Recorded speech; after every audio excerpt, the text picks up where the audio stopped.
Ну, вообще, семья Букихановых, она вся вот всегда жила в Шонае, там было и зимовье у них, Хостау, и около Лиманного озера с четырех сторон. Одна сторона была полностью аула вот это Букихановых.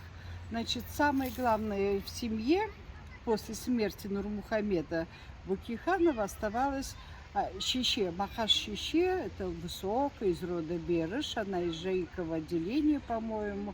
И вот мама всех, вот, ну, моего ата Нагаша, ата Габдул-Хакима Нурмухамедовича Букиханова, мама старший, у нее самый старший сын, это Махамбет Нурмухамедович, это Букиханов, тоже очень известная личность в истории, музыкант, его Затаевич записывал.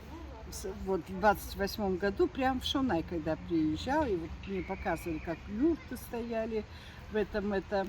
И он, когда все уехали учиться, Махамбет взял на себя роль, ну, главы семьи. С Махаш они вот вдвоем, это все, у него большой конезавод был. После революции его тоже конфисковали же ведь, и он пошел по не первой статье, это здесь в вашем архиве есть документ, я здесь взяла, а по второй, это по второму уровню, это отправляли без сопровождения там военных. Вот в течение нескольких дней разрешали собрать вещи, со всеми попрощаться. То есть он был вот в этом отношении, ну, конечно, не с подачи Габдул-Хакима, он добровольно все сдал. И конезавод, насколько я знаю, там около 8, это по неархивным данным, а то, что говорили, около 800 элитных лошадей были сданы в конезавод Буденного, как я понимаю, это в Тургае был конезавод. И он вел это хозяйство. И когда в 28 году его, вот мне рассказывал Ашенов, знаете, да, его, наверное, имам Сайхинской мечети, он как рассказывал, что его отец был, ну, сирота и воспитывался, и жил вот под присмотром Махамбета, и был самоварши, чтобы он там много не работал. И как Ашеновы говорят, что их отец, ну, был на таком хорошем попечении Махамбета, что имел даже 2 жен и сумел вот 2 семьи содержать. А это не так просто в эти времена были. Вот и Ашенов со слов своего отца, который при Махамбете рассказывал, как провожали 7 аулом вот Махамбета. Он накрыл, ну, как полагается, Жолаяк, в общем, все это устроил.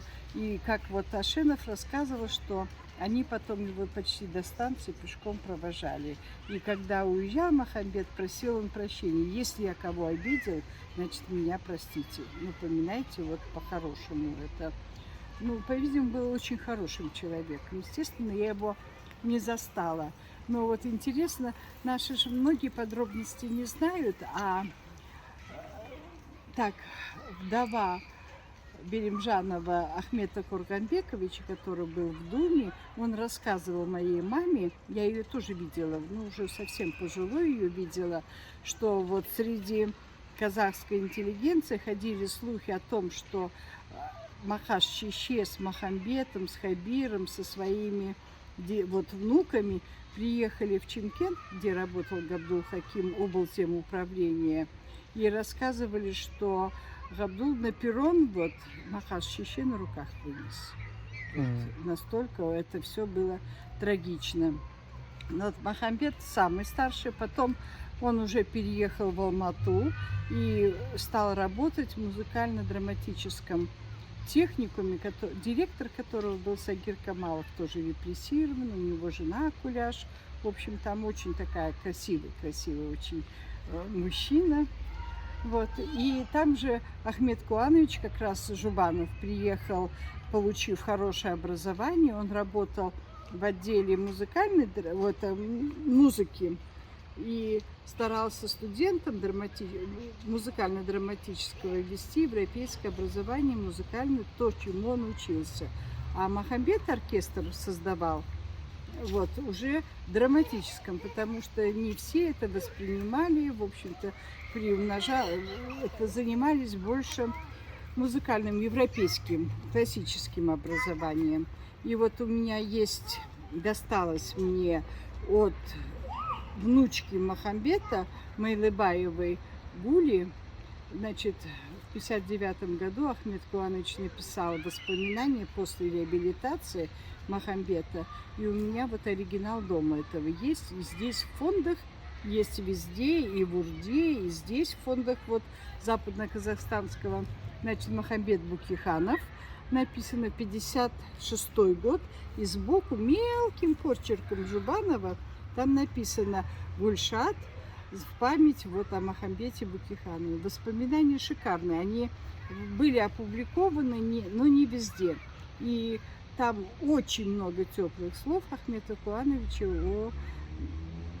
о Махамбете. Очень много.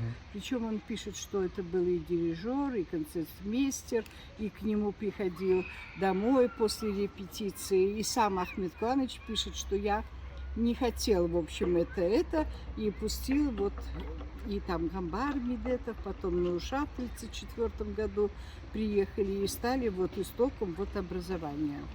Вот этого оркестра сначала студенческого.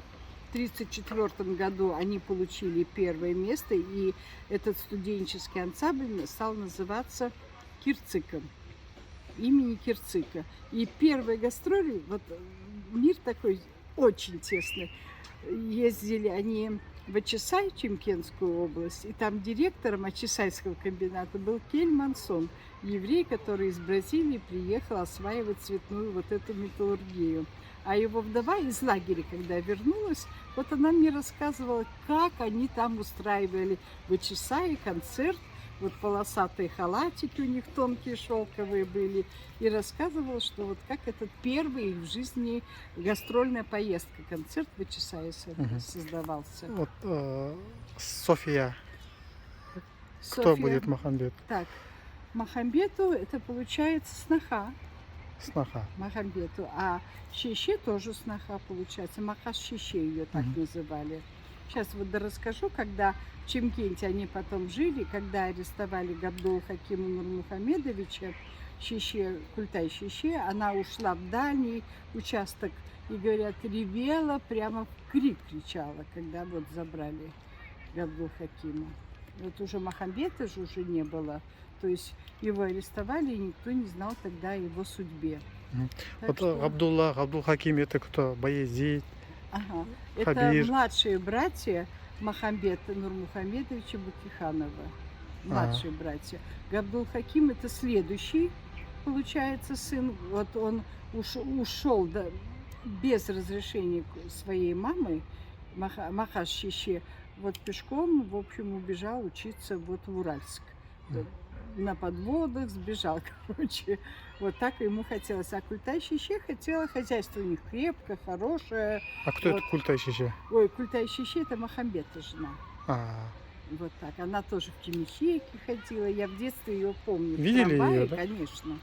Конечно. Видела всего раз-два. Мы в 61 году приехали, а потом она уже вскоре умерла. Получается, Махамбета отсюда конфисковали, но он там устроился на работу и там сначала же... в Чимкенте, потом приехал. Вот он такой инициативный был. И Ахмед Куаныч пишет прям в своих воспоминаниях, я уже оттуда знаю это все, что вот ночью пришел со своей домброй Махамбет. Я тогда уже знал по отзывам Затаевича о нем, что какая у него добра была, с длинной шеей, крутой кузов. И вот он мне играл вот свои кюи. И, ну, там много, 28 кюев в итоге записаны были у Затаевича. И как Ахмед Куаныч пишет, я сначала не понял. Я воспитывался на музыке Актюбинской области. И вот эти кюи знаменитые потом, которые это... Ведь я даже их и не понял. Но он играл, и я доверился мнению Александра Викторовича Затаевича. Вот это то, что знаю из воспоминаний. Вот так. На какие-то гонения его братья? Ну, первый был арестован Махамбет. Ага. Вот. Вторым был уже Габдул Хаким Нурмухамедович.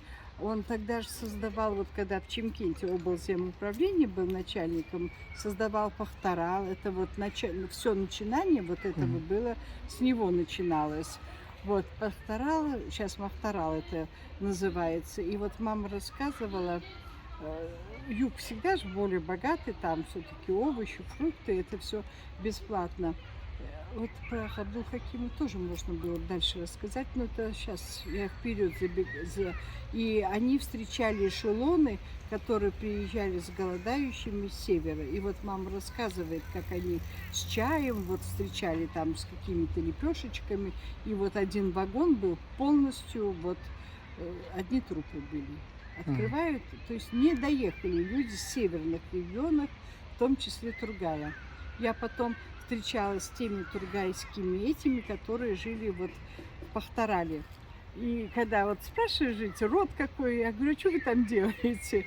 То есть это, когда они сказали, что они потомки, я потом стала смотреть в нашем президентском архиве. В 28 году, их от голода в 26 году перевезли вот сюда. И там была Балым Иманова, это младшая жена Амангельды Иманова.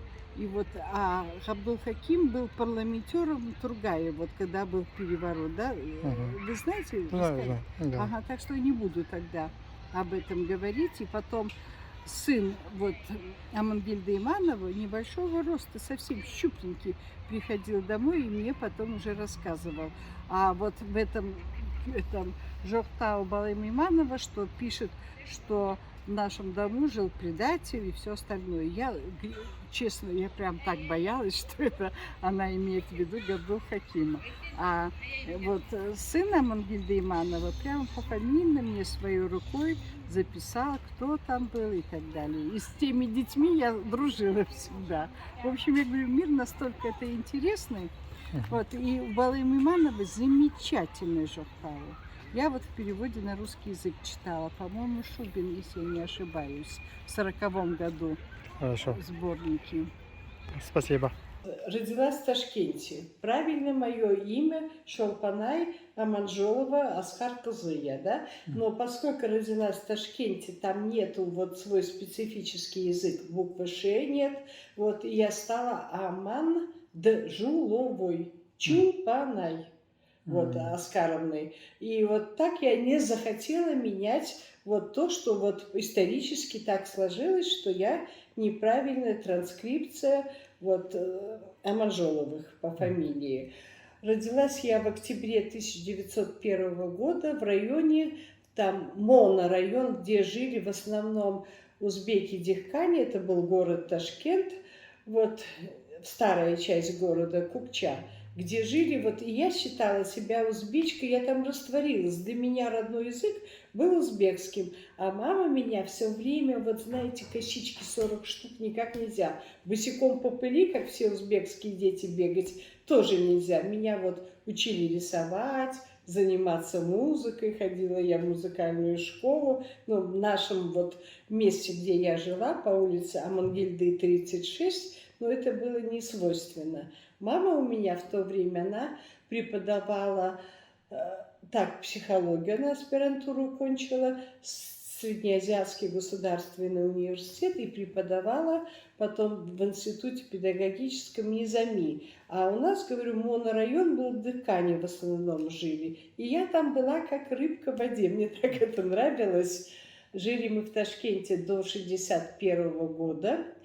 Вот, воспитывалась я между двумя домами. Значит, тот дом Кукча, где мои Аманжоловы жили, Пайзапа ее все называли.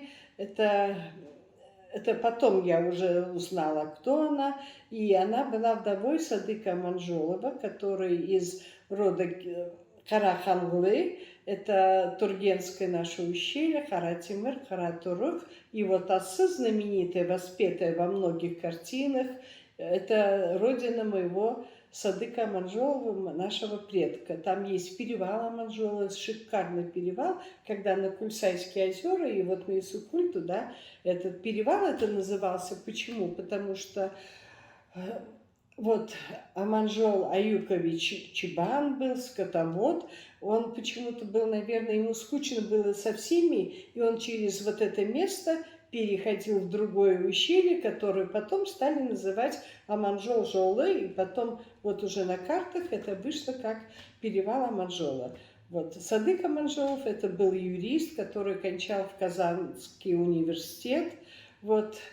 Причем так, это интересно, это вот как мне рассказывали, в некоторых документах он идет как Садык Аманжолов, а в других документах Садык, а иногда пишется Садык в скобках Салык.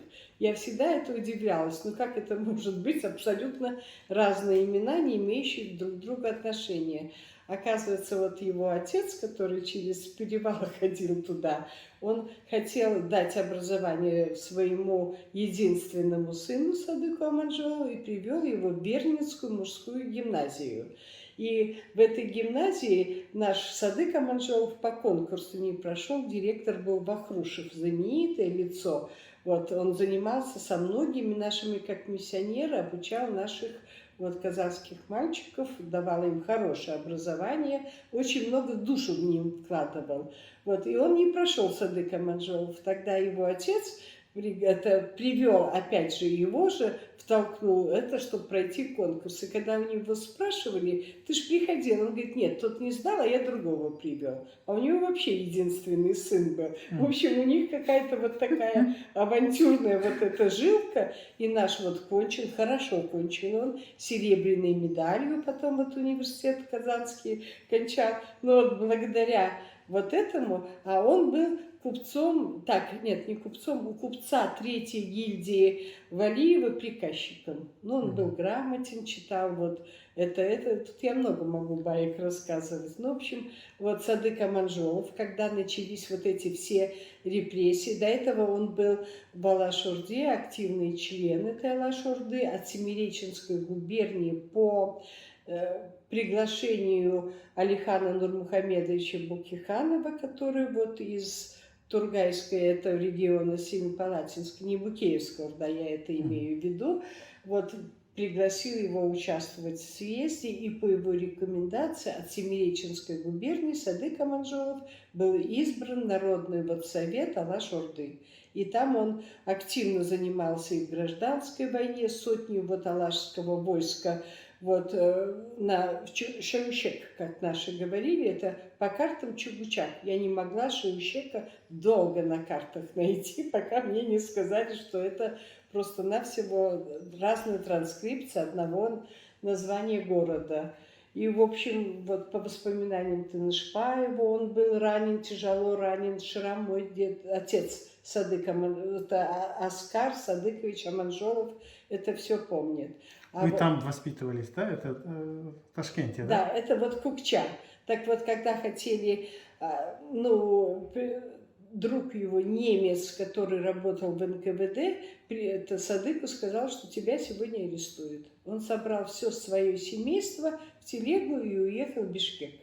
Там работал какое-то время, потом в Москву переехал, там работал юрист-консультом. Сейчас скажу, жил он у министра тогда бывшее образование Белялов, который, это, ну, слышали вот эту всю историю, это отец, ну, как Фатима Апай, вот, и Белялова, она была замужем за Беляловым, потом за Джансугуровым, а потом за Уэзовым. И нашего там Аманжолова жили у них дома. И вот когда моя Пайзапа, моя, это приезжала из Ташкента, мы всегда ходили в дом, в котором жила Фатима Апай Джансугурова, а дом построил ей Уэзов в свое время. И они там что-то чай пили, болтали, разговаривали, вот все.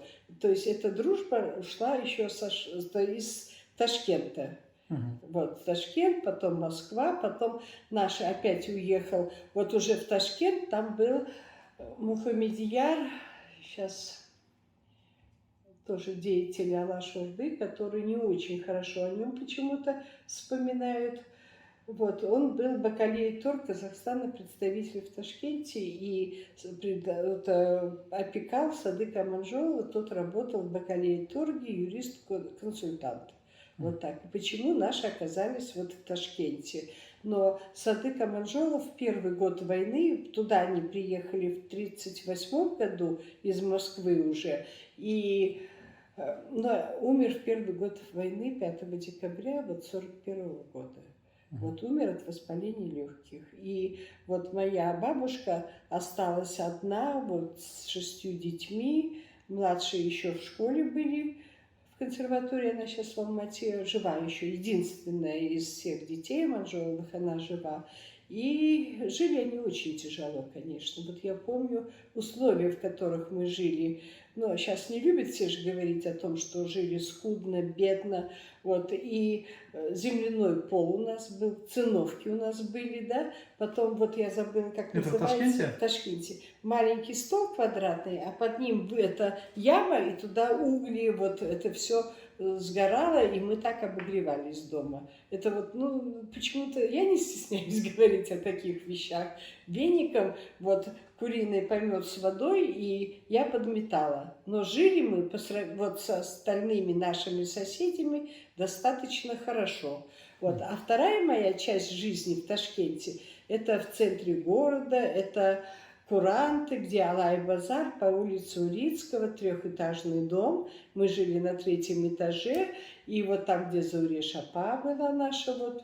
А кто это Зауре Шапа? Зауре Шапа, вот сейчас скажу. Значит, там Софья Даулетовна Букиханова, моя, ну, я всех мамами называла. Вот, ну, Софья Аже, так скажем, чтобы не путали. Она была кандидатом меднаук, это была, преподавала в мединституте и заведовала отделением вот в клинике в Ташкенте. Вот. Она вообще... Это вот моя Аже родная. Ага. Моей мамы Фатимы Габдуловны Букихановой мама Софья Даулетовна Букиханова.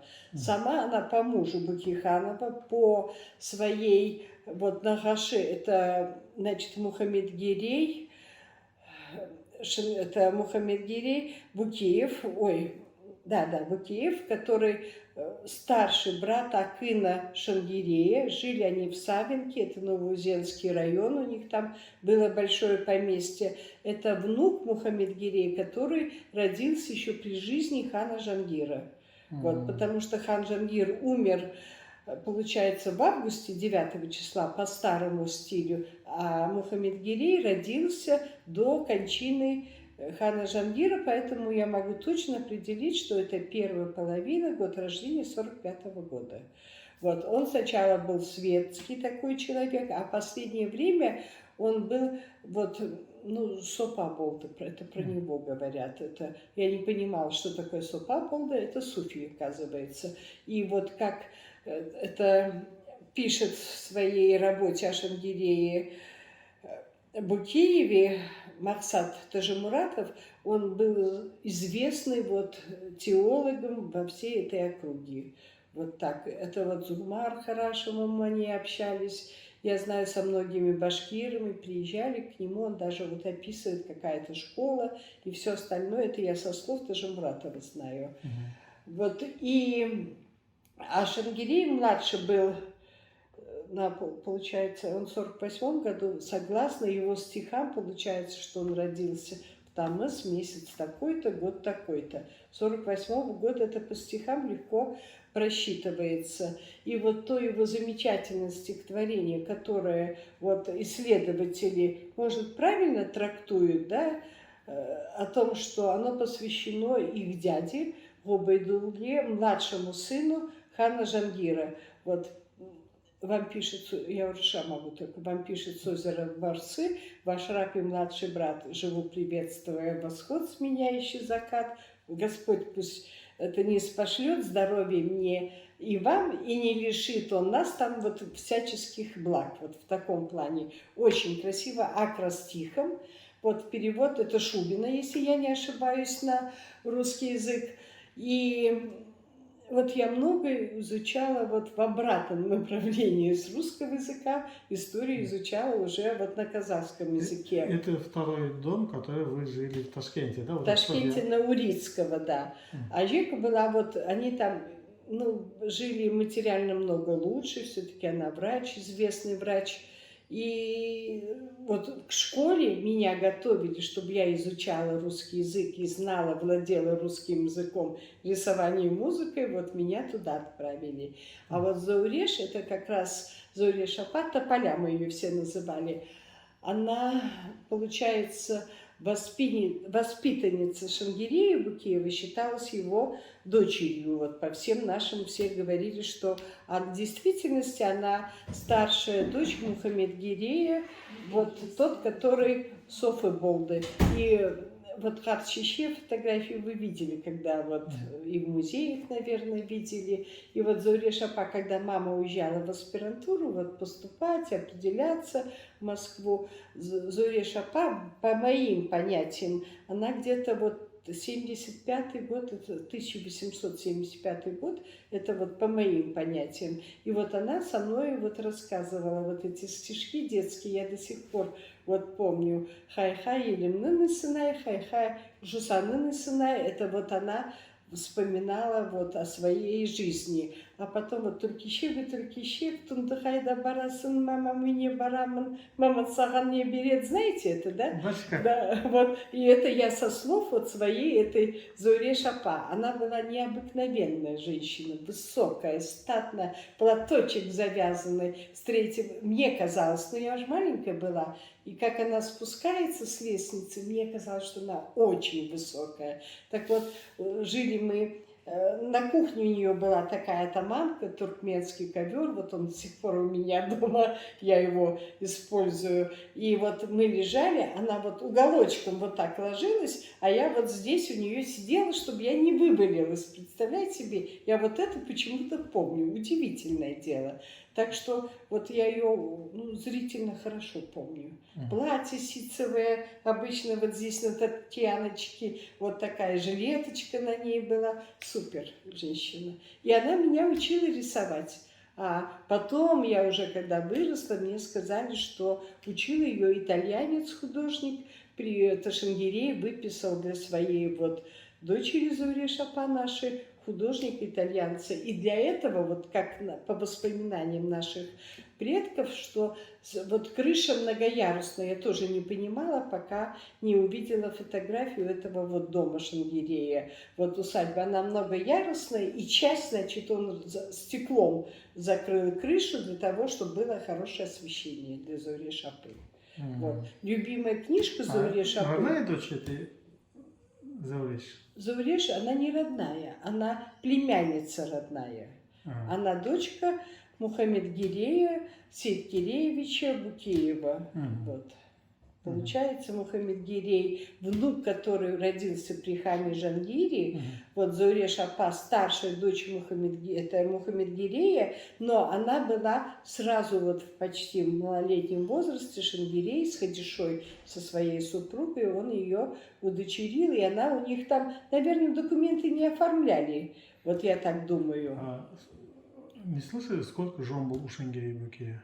Шангирея, вот много речей идет, да, я думаю, что только вот это была Хадиша Апа, которая Хадшикей называлась, которую он воспел в своих стихах, вот, красотой которой восхищался, я думаю, что была только одна. Но по рассказам, вот это уже по местным, это не семейные рассказы, что Шангирей был влюблен, вот, но он не женат не был. Но я думаю, что, наверное, он был серьезно влюблен. Считается, что это мифический образ, сложенный, какая-то его любимая, молодая женщина и так далее. Но в стихах у него есть вот такое изречение, да, что я соскучился, полгода я тебя не видел. Вот. Разве можно мифическому образу написать, что полгода я тебя не видел? Это была просто, вот, может быть, платоническая любовь, но то, что он писал, я думаю, может быть, это...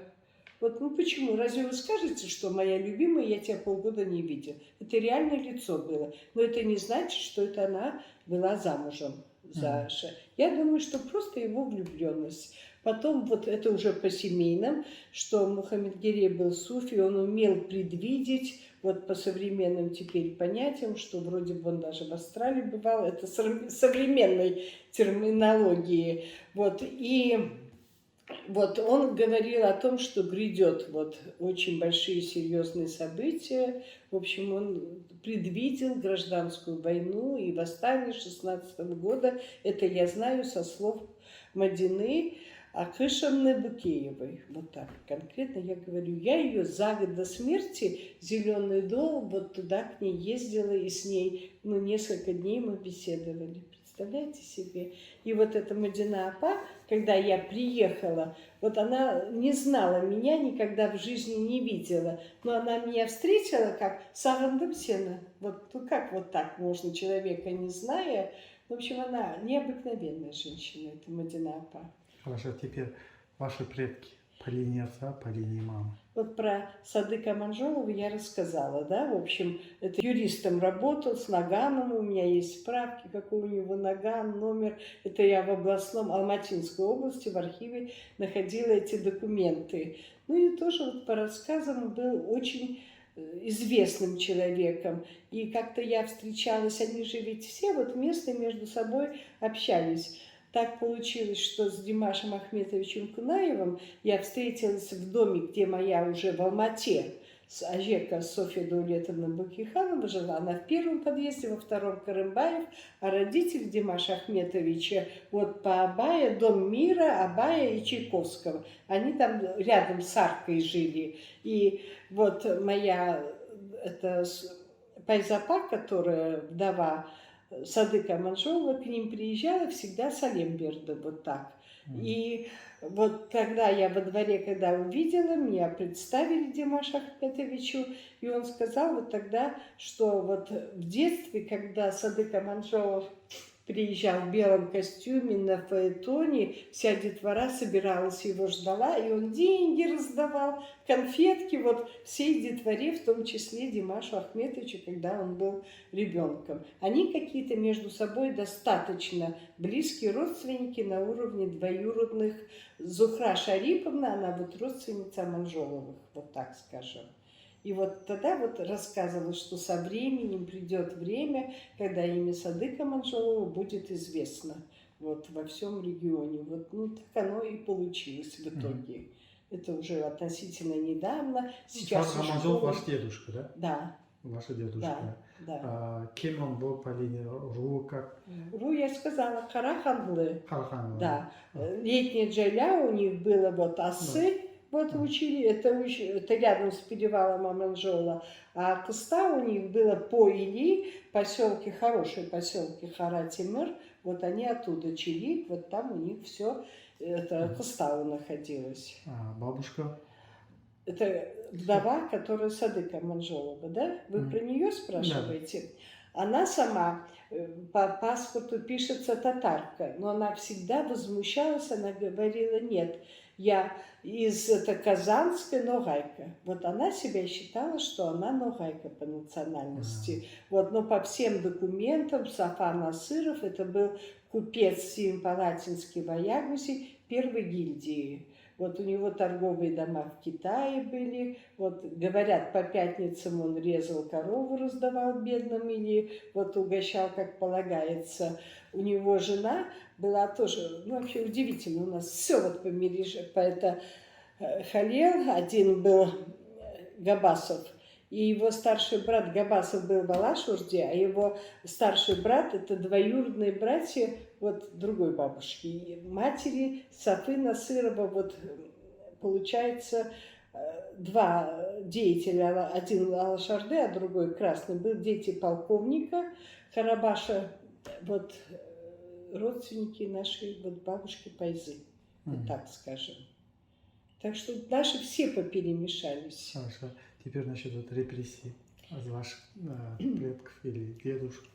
Так, о том, вот как-то у нас никаких фотографий в доме Софьи Даулетовны, это Кусипгалиевой, Букеевой, Букихановой, все в одном лице никогда не было. Но я там часто, меня к школе же готовили, я ходила в садик, чтобы русский язык вот освоить. И мама там дома работала, как раз она полы мыла. В то время, когда пришел почтальон, под роспись принес письмо, вот такое казенное, сами знаете, да, какая на почте была, с всякими разными этим. И содержание этого письма, в общем, для меня это вот, ну, что мне 6 лет, девочки, что я помню. Вот, и там о том, что это посмертно реабилитирован ваш муж, Габдул Хаким Букиханов, посмертно реабилитирован. И вот тогда мама у меня, она вот не знала, как, вот у нее такая необыкновенная реакция была. Вот тогда, в этом возрасте, я первый раз узнала, что у моей мамы есть отец, что он не враг народа, что он это реабилитирован посмертно. Вот как где он вот скончался, ничего не известно было от чего. Но потом это уже документы, когда я работала исполнительным директором Казахстанского историко-просветительского общества, я уже поднимала документы в нашем архиве, бывшем НКВД, КГБ, там полковник Иванов, вот, поскольку я общественный деятель как 1 лет, мне давали много возможностей посмотреть какие-то документы. Причем давали начало и конец, середину не показывали. Но как-то я исхитрилась, посмотрела, я знаю, кто допрашивал моего Габдулхакима, Гитлер. Вот, представляете себе, я нашла. Нельзя давать потомкам читать эти... Я уравновешенная, много все знаю. Я нашла, где этот жил Гитлер, и он лежал вот больной после инсульта. Я вот получила моральное удовлетворение. А вот если, допустим, ну, человек не может это, он может там что угодно сделать. Вот все ругаются о том, что это нельзя. Но пережить и видеть то, что там написано, вот письмо, это Габдулхаким пишет, это «позвольте мне собраться с мыслями». Это как надо довести. Его дважды приговаривали к расстрелу. 1 раз во времена вот Амангельда Иманова, их 19 человек сбежало с места расстрела. Это апрель 19 года. 2-й раз, когда его отозвали из Москвы, и уральские казаки из-за земель его стреляли в Паласовке. Вот он был ранен в Паласовке из-за того, что землеустроитель определяли границы, и чтобы точно все это разграничить. Вы лишь помните, какие здесь, вот в Западном Казахстане. И когда отзывали его оттуда, писали, что Габдулхаким в курсе всех этих дел, поэтому его отзывают для того, чтобы он на месте вот здесь разобрался. Это было в 27 году, когда его отозвали из Москвы. И потом уже 3-й раз, вот уже вот приговор, было высшая мера наказания у него. Вот в Алмате, это Дзержинского раньше называлось, теперь Норозбай-Батыра, это улица, и Виноградова, это Харасай-Батыра современная. Вот там в подвале, вот поскольку я в Одилете там принимала участие с Олей Рахимовной, мы туда ходили с Анжаром Джандосовым, открывали там место, где в подвале идешь, представляете себе, и там расстреливали вот у этой стены. То есть это пережить просто на уровне детей, это нереально. Все-таки мне внучка, и мне было, я долго не могла прийти вот в такое спокойное состояние. Ладно, сейчас вроде бы даже и не со мной. Но вот тогда мама так себя вела, что мой отец не враг народа, это надо, она как немножечко вот как безумная себя вот вела. И я тогда первый раз услышала, что у нее был отец. И вот потом мне мама рассказывала, какой он был человек, как она его помнит, где он работал. А мама очень много помнит. И вот она рассказывала о своей любви вот к своему отцу, что так не хватало вот этого. И вот как-то она у меня вот эту любовь могла передать. Вот, или я импульсивно, не знаю. Я его безумно любила. И вот когда мама рассказывала про него, я говорю, я до сих пор вот не могу понять, то ли это проходило с мамой или со мной. Вот когда это в Пахтараме открывали вагон, представляете, вот и трупы от голода умершие люди, а мама, тетя Неля, вот они с чаем, вот с какими-то снедью, с какими-то лепешками встречали вот этих переселенцев с севера, которые бежали от голода. И я говорю, у меня такое ощущение, что это я была, не мама, вот все это видела. Ой, извините. Ой, я не думала, что через столько лет я это... И, в общем, потом уже, когда мама моя разошлась с моим отцом, она приехала, мы приехали в Алмату, вот Николая, ни двора, мама сразу в Казгу устроилась, она очень хороший специалист была.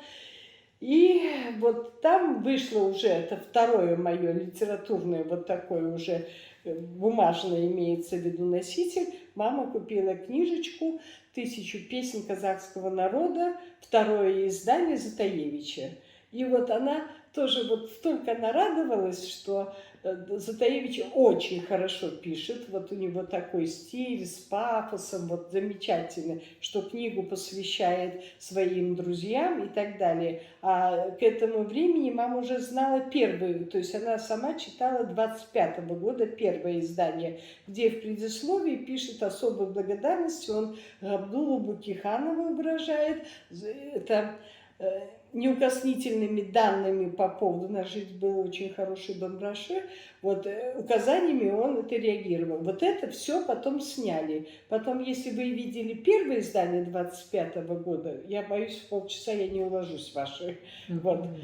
Первое издание, вот там Ахмета Байтурсунов, он записал 28 песен, но они нигде, вот в 63-м году не были записаны, что это записано со слов Ахмета Байтурсуновича, а в 25-м году он писал почтеннейший Ахмет Байтурсунович. Представляете себе, это все вот просто безымянные вот эти звездочки. И вот эта песня «Зауреш», которая тоже вот перевод получается вот Байтурсунова, Мухита Миралиева песня, вот тоже не записано, что это в 63-м году. Но самое страшное то, что вот сейчас третье издание, и вот те, которые готовили, немножечко наспех. Вот они записали уже, что это Байтурсунов, вот эти песни все записал, а предисловие они оставили то, которое было при Ахмете Куановиче Жубанове. Ну, это большое дело. Но мама просто от счастья не знала, куда деться, когда вот эту книжечку. Это я уже просто много потом читала, занималась по этому поводу. Фонды Затаевича искала, автографы его, собственно, видела. Но мама была счастлива. Вот когда это вышла такая горчичного цвета книжечка, и там пишется, что это Тауке, вот это сейчас скажу, Габдул, вот студент сельскохозяйственной академии Разумовского, вот потомок, это получается, Жангира пишет, что последний казахский хан это был Жангир, а вот Габдул, он потомок его старшего брата Тауке, и там его родословно вот это приводит. Вот я тогда первый раз узнала, что кто такой Жангир, кто такой Тауке, к нашей родословной имеется в виду. Но вот по поводу Ажика же, говорю, никогда не говорила. Рассказывала о том, что муж у нее, Габдул Букиханов, носит фамилию по географическому названию местности, в которой он родился. О том, что это прямой потомок хана Букея, это никогда не договорилась. А рождение, вот Ажике говорила, значит, Габдол, Нурмухамед, там Шамыш, не знаю, как правильное имя, то есть это сокращенное. Нурмухамед, это Нурхат, вот такие имена. Потом Тауке, это вот Габдула. А ее, получается, они идут вот до Сейд-Кирея она доводила, Мухаммед-Гирей, Сейд-Кирей, а про Жангира никогда не рассказывал, что это вот потомок Сейд-Кирей, старший сын Жангира от жены Жузум Асреповой. Вот все остальные дети Сахиб-Гирей, Ибрагим, вот 3 дочери, они от Ханум Фатимы Ханум. А от Жузум, вот получается, всего 2 детей. Исмаил, который умер, вот находясь в Неплюевском, в Неплюевском Оренбургском корпусе, и вот Сейд-Гирей, который учился в Стерлитамаке. Это все уже не Аже рассказывала, это просто я вот по архивам, вот по всем этим вот смотрела, и по документам у меня вот они многие сохранены, и многие в фондах вот Западно-Казахстанского музея. Я сюда начала свою деятельность, что я 5 лет собирала документы и привезла вот сюда к Саре Искаировне Танабаевой.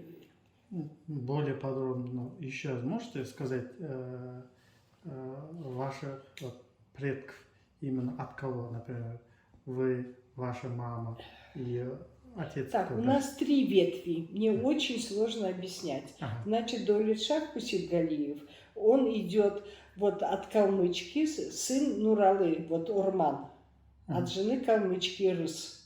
Да, это вот три ветви у нас все потомки Нуралы хана. Еще раз говорю, что Хожа, Турингуты и Туре между собой браки приветствовались. И считалось, что это необходимость. Ну, я не знаю почему. Это вот три представителя Аксюеков, Ходжа тоже к Аксюекам, и Турингуты, которые межродственные браки поощрялись. Вот так получается. Вот у Нуралы, это старшего сына хана Абулхаира, от четвертой жены калмычки родились вот Урман, султан Урман. Он известный в истории человек, который умер, принимал участие с султаном Харатаем, они родные братья. Принимал участие в восстании султана Харатая. После подавления восстания Харатай уехал в Хиву, а нашего этого Урмана арестовали, и он умер в Петербурге в 1813 году. Это я знаю из воспоминаний Бахаджана Каратаева. Это я читала в редких фондах в Пушкинской библиотеке. Теперь уже это переиздана книга. Вот. И, значит, получается, у Урмана султана, значит, это Жусуп, Сулейман и Кусеп. Вот они между собой все родные братья. Там от Сулеймана пошла Аминьяпа, а наш Кусеп, о котором тоже пишет и Бахаджан Каратаев, и пишет и Река Светлая, да, Хамза. Это дети Урмана, получается? Да, Дети да, Урмана. Да. У меня Чичили. Кусеп. Вот, правильно. Вот Кусеп Гали потом, ну правильно, наверное, Казахша Кусеп, а вообще по документам Кусеп Гали это Сулейман, вот этот, от которого Маншук Маметова и вот Аминьяпа. Они между все собой родные братья, и все они от жены калмычки. Вот, их говорили, вот, 30 вот, волков Кусепа. Вот про них это так пишет и Хамза Есенжанов, и Бахаджан Каратаев. Я теперь могу сказать, что вот точно Хамза Есенжанов я сначала впервые у него прочитала, а потом, когда нашла Бахаджана Каратаева, я поняла, какими документами пользовался Хамза Есенжанов. Мне было очень приятно, что я по его пути прошла вот всю вот эту историческую документальную канву. Потом вот, дальше. Вот, значит, наша доля это Кусеп. Это после Кусепа Жусуп. Это Жусуп был очень, по кличке он назывался, в семье сохранился Кызылтаяк. Он дважды был хадж совершал, очень был крутой мужчина. Вот, крутой по характеру, вот, по силе, вот, был авторитетный. От него Даулетшах Юсупович Кусепгалиев, который вот, стал отцом моей Ажике Софьи Даулетовны Букеевой. Вот, а женился он, Даулетшах, на Айше, вот, дочери Мухаммедгирея Кусепгалиева, вот, Мухаммедгирея Сейдгиреевича Букеева. Да, понятно, что они между собой, вот, и говорю, они все, вот, я пока разобралась во всех этих наших сплетениях, и вот документ интересный, вот, еду посмотреть, я уже предварительно знаю в Самару о том, что, значит, Айша Букеева, она дворянка Новоузенского района, это из дела Даулетшаха Кусепгалиева известно, что он женат на Айше Мухаммедгиреевны Букеевой, дворянки Новоузенского уезда Самарской губернии. Я приблизительно уже с помощью вот единомышленниц своих молодых девочек, она внучка Салы Казиманова, вот она мне подсказала многие дела, которые в Самаре вот после поездки в Урду хочу туда поехать и самой уже с удовольствием посидеть, посмотреть вот эти документы по... Там Жантурин, и там очень много плеяда, которая жила вот в Новоузенском районе, в том числе и Мухаммедгирей. Оттуда Айша Щеще, как ее все называли, вот выходила замуж и уехала в Жамбейте в замужестве. Она там работала в этой Жамбейтинской больнице. Вот, судя по фотографиям, это форма такая какая-то медицинская, вот фартуком вот это все завязано. Наверное, она какие-нибудь курсы кончала, вот я так думаю. Вот, и вот они, вот это две ветви, А третья ветвь, получается, это вот на фотографиях она тоже очень хорошо известна. У Шангирея в имении на крыльце сидят вот Габдул Хаким Бакиханов, будущий муж Софьи Даулетовны, вот Хусипгалиевой Букеевой. Он в черной по моде тех лет черкесски. Красавица, изящная рука, вот просто тонкая в кисти. Никогда я не поверила, что он доброй. Это понятно, то, что он играет, а то, что он был воин, один из организаторов первого кавалерийского полка, и с саблей наголо он прошел из Тургая вот в Оренбург, вот через безводный переход. Вот представляете себе, как он вот такой тонкой, изящной рукой владел, говорят, он очень хорошо саблей умел вот рубить. Это кавалерийский конный отряд, когда Иванов Тургайский скончался, вот он с этим отрядом ездил вот в Оренбург с докладом о положении дел Имбинский и Тургайский фронтах. Вот. И в Иргизе есть в документе, в Актюбинске я с ним ознакомилась, что он на митинге выступал, вот Габдул Хаким Бакиханов вот с призывом вот, призываться в Красную Армию, вот так скажем. Так что удивительно, вот такой изысканный аристократ. Две ветви, а третья ветвь? Вот сейчас вот рассказываю. Значит, у Нуралы, получается, четвертый сын Букей, который в 1799 году через Попова просился вот в эту часть, калмыцкую часть между Волгой и Уралом со своим братом Шигаем. Вот они уже в 1801 году, а начиналось это все много раньше. Они только зимой раньше переходили, когда не хватало вот, кормов, переходили туда на спасение этих животных. А в 1801 году Букей со своими обедневший, как вот в стихах там это написано, что вот ну, вши размером воробья, они вот переехали в Урал, обнищавшие, совсем без имущества, без ничего. Это после восстания Сырымадатова, который, в общем-то, еще и голод был. И вот они переехали вот в калмыцкую часть между Волгой и Уралом. Вот и это стало образованием будущей Букеевской Орды. Вот Букей туда переехал. Значит, у Букея от первого брака сына Тауке, вот от Тауке вот Шамаш прошел, потом Нурмухамед, и потом Габдул Хаким Нурмухамедович Бакиханов. Это третья ветвь. Вот так. Так что они все вот между собой, я долго разбиралась, и мама мне Шижире писала вот эти все линии, вот Сулейменов, там Аяперген есть, там много вот чего, и мама вот это мне все, я никак не могла понять. Вот их, все они между собой вот в достаточно близких отношениях и очень уважительных. И Габдул Хаким, вот когда начались, вот в 22 году, он был, сейчас скажу, сначала членом, представителем, первым нашим дипломатом при ВЦИКе в Москве, да, это ВЦИК Всесоюзный Центральный исполнительный комитет, да, он был первым полномочным представителем, это первая его должность, вторая, это то, что был он ответственный секретарь Кирцик, это, ну, Касцик, так скажем, это в Оренбурге в 2020 году. И вот любопытный факт, он уже тогда учился в Тимирязевке, это теперь, а тогда Перовского-Разумовского назывался. И в августе 1918 года он не мог там оставаться, приехал на родину, такие важные события. Вот его, среди его наставников это был Бахаджан Каратаев, Миндешев. В общем, не без их влияния Габдул Хаким, я так думаю, примкнул вот к Красным Советам и был кооптирован на первый съезд вот в Оренбурге, вот когда было вот это все это происходило. И его тогда вот как раз и избрали. Вот с Миндешевым, конечно, его наставник старший, но я хочу сказать, это было октябрь 2020 года, и Габдул Хаким, занимая такие посты, он не был в партии большевиков.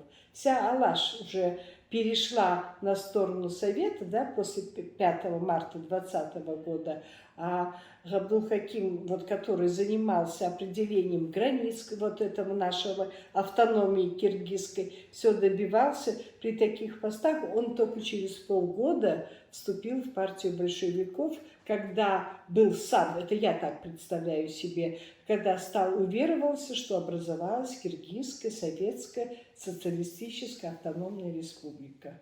Это вот мечта о суверенитете. И вообще вот то, что Алаш и Советы, они все стремились к суверенному государству. Но в итоге вот так кончилось. Одни через Советы. Советы, вот помните, вот эти их, сейчас скажу, лозунги, да? Власть советам, земля крестьянам, да? Право нации на самоопределение, свобода. Это лозунги какие сдали. Эти лозунги, вот многие пошли на сторону Советов. А Алаш, хотя я имею право это говорить, потому что у меня Кусипгалиевы, вот это алашардинцы, я никого не обижаю, я очень объективно хочу вот сказать о том, что все-таки вот армия и Колчака, и вот вообще все белое движение за неделимую Россию. То есть о том, что Казахстан может приобрести суверенитет, разговора не было. И вот и Алихан Нурмухамедович Бакиханов вот на этом съезде, помните, он хотел вот дать изучить этот вопрос, откладывал провозглашение автономии Алаш, а тогда вот Дулетшах Юсупович Кусипгалиев, западное отделение Алаш-Орды, которое присутствовало на этом съезде, Халел, Жаншар, Дусмухамедов, они были в меньшинстве. Но они настояли на том, что в течение месяца необходимо провозгласить вот автономию Алаш, потому что, видите, у всех же разные соотношения. На Западе это совсем другая ситуация была с этим уильским валаятом, а в Семипалатинске немножечко другое. У них вот это Заречная Слобода, где центр алашского движения был. И, в общем, все они стремились к независимому суверенитету, но все вот из-за того, что слабое государство, безысходность, да, вот одни пошли за Советами, а другие пошли вот в Алаш. И вы же сами, ну, знаете, первые данные, когда начались заниматься Калаш, я уже серьезно много знала, более-менее много, это сейчас, вот, но тогда мне казалось, что я много знаю, сейчас я намного больше знаю. И что вот с алашским вот этим движением, это, сейчас скажу, Белимжанова, Ахмеда Белимжанова и это Хазыбека Белимжанова. Первую в энциклопедию я подала, вот советская, казахская наша энциклопедия. Второй том, второе издание, да. Кашкимбаева, я, в общем, там 18 человек из небытия, вот, не понимая как, но я как сама по своему разумению пришла в энциклопедию, дала свои сведения, и вот они тогда, вот они вошли, и потом они дальше уже много дополнены, теперь очень много известно, но я могу все-таки сказать, что мне что сейчас не нравится. Вот как говорили, это возвысить степень, не унижая горы. Вот сейчас, получается, мы всех Алаш, даже молодое крыло, вот я их условно называю, молодое крыло партии Алаш, это Беркин Ачибаев, да, Исатов Мышевич Кашкимбаев, вот, много Касабулатов, это все молодое крыло. Они не смогли реализоваться, потому что молодежь, вот как мне вдова Ачибаева рассказывала, что это Казалкула, Уил, вот ее Ачибаев болел этим делом, для него это было как святое, защита вот его идеалов, алашских идеалов, да. Но они в итоге из-за того, что их в 2020 году всех вот, ну, репрессировали и не дали им состояться, а теперь везде вот я читаю, вижу, что 25 фамилий называется, без которых вот не состоялся бы это. Но молодое крыло не надо путать вот с теми, те, которые, вот, допустим, Алихан Нурмухамедович, у него огромная уже база, да, или Белимжанов, старший Ахмед Курганбекович, это первая, вторая дума. Вот сравнить с молодыми, это энтузиасты, всегда молодые, самые главные герои, но вот сейчас сейчас перегиб идет вот советов всех красных, которые там много было. Мендешева я очень уважаю, вот из красных. Вот воспоминания Мендешева вы читали когда-нибудь? Да? Там у него что интересно, значит, по его воспоминаниям я не говорю, может быть, воспоминания не всегда бывают объективными. Вот Оренбург оставить вот столицей вот Казахстана, значит, выступали за Петковский, это и Коростылев. 3 человека, они выступали за то, чтобы Оренбург остался столицей Казахстана. А против кто был, вы знаете? Ну, я боюсь это сказать, это вот то, что я прочитала, это Байтурсунов, он возражал и объяснял, он почему не может быть Оренбург столицей Казахстана, потому что там всего 2% казахов. Вот, и по этому поводу, поскольку их очень мало представителей, но казахи же ведь и не жили в городах, но вот до сих пор граница с Оренбургом 52% казахов. Но они кочевники, у них другой образ жизни. И город это не их стихия. Но Оренбург вот благодаря вот многим, вот я не понимаю, почему это случилось, но это факт, надо принимать, что наши казахи выступали против столицы Оренбурга. Вот. Ну, это я многие документы не использую, никогда не пишу, считаю, что это не мое дело. Пускай историки это разбираются. Но то, что я сама это читала, вот. А Мендешев, вот, с сожалением, это протоколы допроса Мендешева читала. Где-то он там вот рассказывает свое мнение о представителях Алаш, не всегда лицеприятное, но он никогда не писал доносов, как я понимаю, да, вот, потому что он всегда честно ставил свою подпись по своему несогласию, вот, и первые его документы, вот, когда после арестовали, вот 28-го года я читала его вот эти воспоминания. Мне это было очень интересно. А почему я опять стала заниматься в отделении, почему я там оказалась? Я и так сама раскручивала это. А Золотитап, 9-я книга, это техническая безобразная работа, год рождения, фамилия, имя, отчество, где работал, когда приговорен. И мама мне туда поставила, она сказала, ты обязана. У тебя 12 расстрелянных, ты должна этим заниматься. Я вообще за полгода я там облысела, пока готовила вот эти документы. Понятно? Это, в общем, очень тяжелое.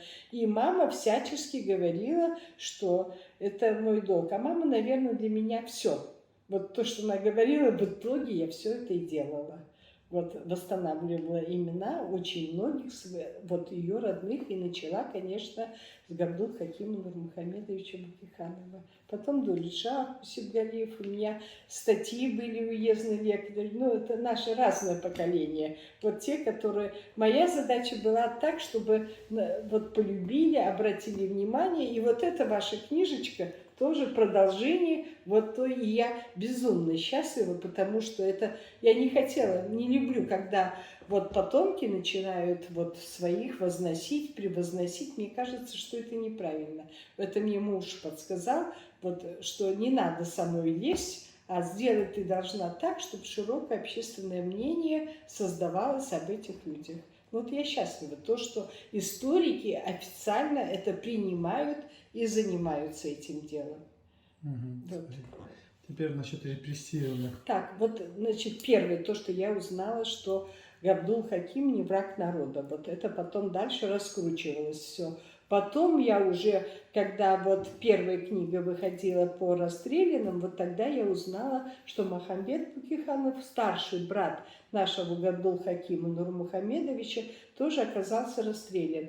И он был одним из организаторов оркестра Курмангазы, он тогда назывался студенческий струнный оркестр народных, это при директоре Сагире Камалове вот, в музыкально-драматическом театре. Вот, и его прямо с репетиции забрали, арестовали, и по воспоминаниям вот тех дамбристов, которые первой группы, это не я их не застала, это я со слов уже дочери Махамбета знаю. Вот, и его из тюрьмы привозили на репетиции вот этого оркестра. Рустембек Омаров вот это рассказывал. Ну, это получается, я уже третья это.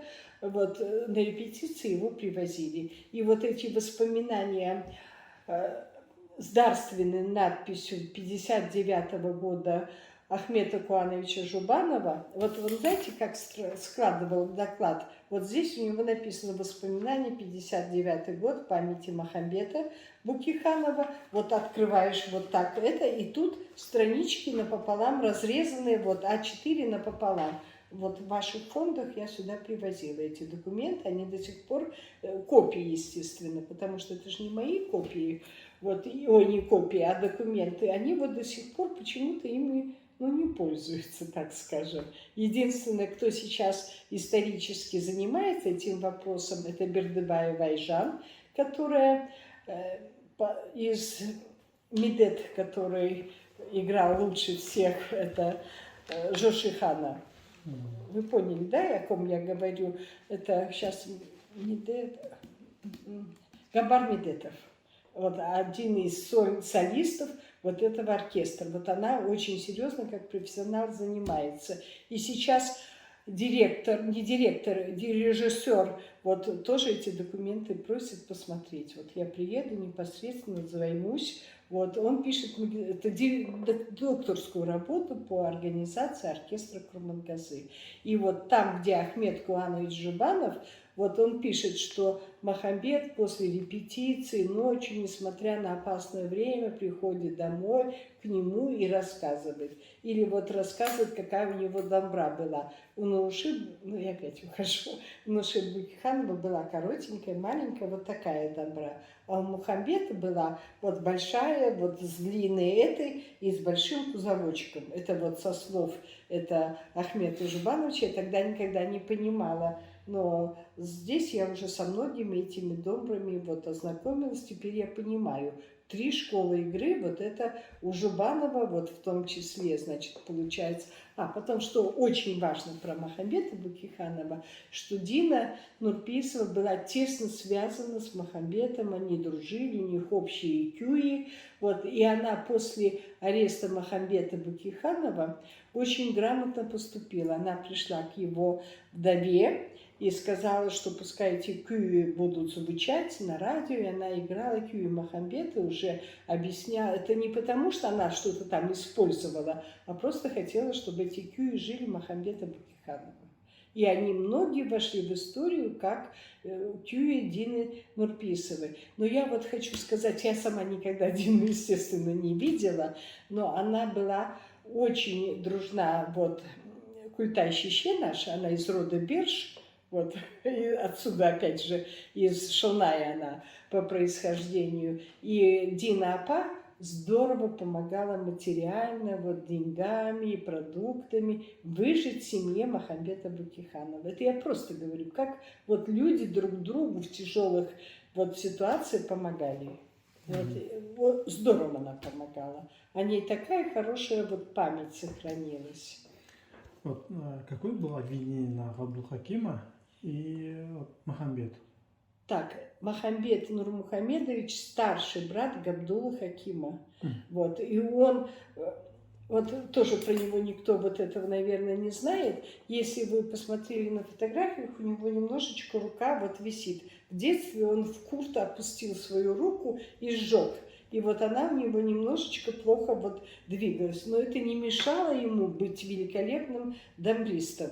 Вот это я хотела сказать. Потом он после смерти своего отца, Нурмухамеда, он был вот, ну, во главе вот всего клана, стал вот, ну, конезавод у него был, в общем, помогал всем своим вот братьям, вот в том числе Габдул-Хаким, он никогда в ауле не жил. Он как уехал учиться в свое время, сначала в Жангировскую школу, потом пешком сбежал в реальное уральское училище, его мама Махаш Щище не отпускала. И вот он все время жил где-то, учился, работал, Фузмет вот это, работал по специальности уже это, а Махамбет вел все это хозяйство. И первый вот так выговор Габдул-Хаким получил за то, что он не донес на своего брата вот о его имущественном положении. Представляете себе, эти документы я в президентском архиве вот это находила. За недоносительство в 1927 году он получил вот этот выговор. А в этот год он жил в Шонае, потому что Аже Софья родила вот мою маму уже, вторую свою дочь. И они все были в Шонае. Ну как он мог на своего брата, вот родного, доносить? Ну это смешно, конечно. Вот. И когда вот сейчас с вашими программами по поводу вот часто муссируется вопрос в прессе, что им должно государство извиниться за жертвы репрессий, вот, за голод и все остальное. Должно. Но оно должно извиниться на тех, кто доносил, на тех, кто жаловался, которые стреляли. Почему? Потому что они воспитали плеяду доносителей. Это взяло на себя государство, правильно? Если бы государство не поощряло бы вот этих всех вот органы НКВД, они же не с Луны свалились, они же ведь воспитаны нашим государством, вот то, которое было. И поэтому, если уже извиняться, то надо извиняться перед всем народом. И тех, которые стреляли, и тех, которых расстреляли, раскулачивали. Потому что это все звенья в одной цепи. Может быть, я не права. Но государство воспитало Павликов-Морозовых. Вот. И вот Габдул-Хаким получил первый свой, это за недоносительство. Вот он оставался, вот в моем понятии, для меня это идеалы и человека, и общества. Какое наказание именно на это ему было? Выговор. А он кем-то работал тоже? Ну да, он тогда занимался вот по Ласовке распределением территориальных вот этих претензий между казаками уральскими и казахским обществом нашим. А потом какое было ему обвинение? Это всем стандартное по 58-я статья от 1, 3, 5, 9 и 11. Подпункты 58 статьи. А именно, какое было обвинение? За что он?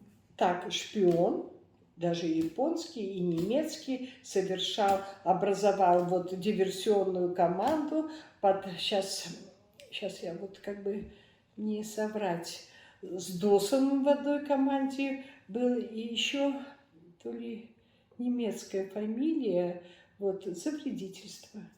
А хотя он очень хорошо работал серьезно в Каракалпаке, как уже специалист, вот, и у него великолепная работа есть, но она диссертабельная, я бы сказала, сельское хозяйство Каракалпакии. Ну вот парадокс, теперь в наше время его работу, которую Габдул-Хакима, они приписали в список трудов Алихана Нурмухамедовича Бутиханова. Но это тоже вот я говорю, тут огромная ответственность идет перед современными нашими исследователями. Это о том, что они сейчас, это то, что напечатано пером, то не вырубит топором. Следующее и последующее поколение исследователей будет убеждено в том в неправильности. Может быть, я сейчас опять отвлекусь. Вот меня просто жженым келеді, когда я вижу портреты хана Жангира, 3 портрета разных абсолютно людей, и все это пишется хан Жангир со своей супругой. Это вот одна из этих фотографий, это так, и на всех этих фотографиях я и оригиналы в свое время в Астрахани вот это все доставала, смотрела. Там написано фотография Вишневского, да? Вишневская фотография по архивным документам Астрахани города была открыта в 1803 году, 1873 году, да? А хан Жангир когда умер? В 1841 году. Ой, 45 году. Представляете себе, вот не зная, вот поеду, вот специально еду для того, чтобы уже последний раз вот с Гайсой поговорить, что... Вот эта фотография, где стоит Жангир, и там Фатима сидит. Вот это? Нет, она не сидит. Она стоит. Да, и это беременная, животик держит. А. Да, вы вспомните, как они одеты, воспоминания, посмотрите, как описывается Жангир, а как она одевалась, это в злате, все расшито, ручная работа. Фотографии я первый раз тоже купилась, я была счастлива от того, что такая красивая пара. Но по костюму, чем больше я вот пишу, я вглядывалась в этот портрет, тем больше я убеждалась, что это не Жангир со своей Фатимой. Кто угодно, только не они. Посмотрите, если на фотографии доски, между ними большие доски не зашпаклеванные. Такой богатый, как Жангир, что он не мог себе фотографа пригласить домой? Вот в имение, быть в Астрахани, в Оренбурге, в Казани. Неужели он не мог вот в хорошем, достойном ателье? Вот посмотрите, как убогие там стены. Вот представляете, а как вот эти очень красивые пары, великолепная, красота необыкновенная. А как они одеты? Как Фатима одевалась? И как женщина на этой фотографии? Красивая, необыкновенная. Вот, а эту фотографию в свое время привезла на выставку Прищепова. Я же говорю, я вот историю ошибок, я могу вот просто сказать, откуда это ветер подул. И я в одной статье писала, что вот ошибка, допущенная Прищепова, она очень известный этнограф, проработала нам массу литературы и дала внешнее описание, костюмы, какие украшения на ней топазовские, бразильские, а там же скромно одетая. Вот потом я вот пишу, почему на фотографии хан Жангир вот с Анной вот этой, да, со всеми ордерами, генеральских эполеток, да, генерал-майор все-таки он уже был, почему он скромненько медалью сидит перед объективом. Ну это просто надо вот немножечко, извините, головой подумать, что это не может быть ханом Жангиром. По костюму посмотрите, как одеты. И я тогда писала вот эта сабля, вот прямо цитирую, что в то время сабля была таким же аксессуаром, как бабочка и смокинг в наше время. Вот, ну надо немножечко это. А вторая фотография. Вот если писали, что хан Жангир европейского типа, да, глаза серые, белый цвет лица, узкая, маленькая бородка, редкая бородка, очень маленькие усики, да. А вторая там монголоидный, типичный вот казах, тоже одет, это и жена у него, ну явно не ханша Фатима на фотографии. Вспомнили вот эту, да, фотографию? Ага, и там очень много деток. Потом второй есть экземпляр, это же фотография со многими это. Ну это Махаш Бекмухамедов. Ну что путать? Потомков я Махаша Бекмухамедова прекрасно алматинских знаю. И они все еще лет 40 тому назад эту фотографию опубликовали вот в Адилете, представляете себе. И там Шавкат Бекмухамедов, это самый младший сын от предыдущего брака. И вот Шавкат Мухамедов, это который в 20-м году был в революции. То есть я вот за несколько вот этих поколений могу вот это все просчитать, рассказать. Как можно перепутать? Вот, ну абсолютно другой типаж. Вот типичный Махаш Бекмухамедов же очень замечательная персона. Но нельзя путать, вот если бы, допустим, Бетра с Меньшиковым спутали, ну это же нереально же ведь. А Махаш Бекмухамедов и тот, как я предполагаю, по фамильному сходству, это мое интуитивное, я же многих Шигаевых знаю, я с ними дружу, вот со многими Майя Хажидиновна, у них у всех клеймо, сросшиеся брови. Понятно? И глаза, вот как Толстой говорил, Лев Толстой, о том, что вот очень хороший термин, глаза мокрой смородины, черной смородины. Вот такие блескучие. И на фотографии посмотрите, какой там. Совсем не хан Жангир. Вот. Ну просто аналитические описания, все это же ведь ну, должны читать, то есть знают, читают, но никогда вот не приводят вот. И я в Урду сейчас еду последний раз с Гайсой поговорю. Когда вот была встреча, вот приглашали меня в связи с столетием, это я Гайсу видела. И сказала, ты меня не зли. Если я сержусь, я могу любыми путями, даже судебным путем, за распространение заведомо ложной информации, я подам в суд. Вот, ну пойду. Он мне клятвенно обещал, что он все исправит. Но, насколько я знаю, он ничего не исправил. Вот 3 портрета хана Жангира в одном зале. Ну, надо немножко соображать. И вот сегодня я заходила, очень красивый, камерный, вот такой, ну, документы, вот это копии, все по Алаш-Орде Жалгару, вот это. И заходишь, Назарбаев, большой портрет, да, вот так, с его работы, ну, ладно, это уже ну, мне кажется, что это неправильно, вообще неправильно это, то, что портрет. И хан Жангир опять. Ну что это такое? Я говорю, ну, ребята, если вы музейные сотрудники не можете разобраться, что вы тогда от народа хотите? Конечно, все перепутают в голове. А теперь вот сегодня последний пример. Я же не могу молчать, если я не согласна. Кафе, кофейня. Я туда историческое кафе, вот рядом с улицей Токая. Обращали внимание? Вот зайдете, и там уже опять фотография. Вот почему я думаю, что это Шигаева, потому что по внешнему сходству я их определяю. Опять, и они говорят, что это хан Жангир со своей Фатимой. Ну что это такое? Распространяют. И даже вот книжечка, которую Айбулат мне привез, вот это шейх Али, первый изобретатель вот машинки на арабском шрифтом, известно, это потомок хана Жангира. И вот даже автор этой книги привел ошибочные вот эти наши... Это распространяется точно как компьютерный вирус. Вот. Мне неудобно и стыдно, ну, сама про себя ругаю хана Жангира. Ну, неправильно, так нельзя поступать.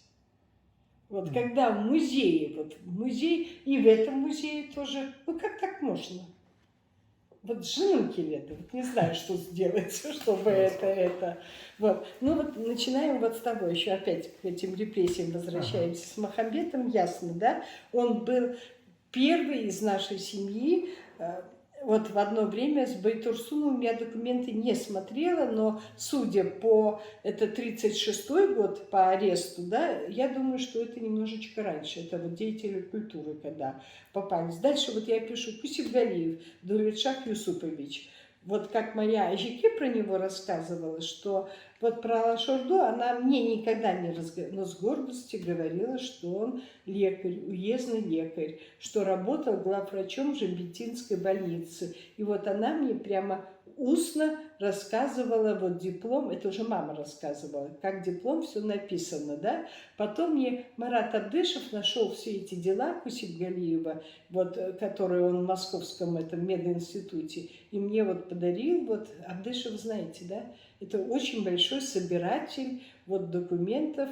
Он сам, по-моему, не очень много писал, небольшие у него книжечки есть, вот, но он мне много документов вот подарил по Сады Манжолова, по университету, вот за что я ему очень покойный уже Абдышев. И в ваших фондах у него очень много документов, которые купили или взяли, или Абдышев, в общем, это вот благодаря Абдышеву здесь собранные. И вот это западное отделение Алаш-Орды, там многие документы, я знаю, это от Абдышева достались в ваш музей, и потом вот...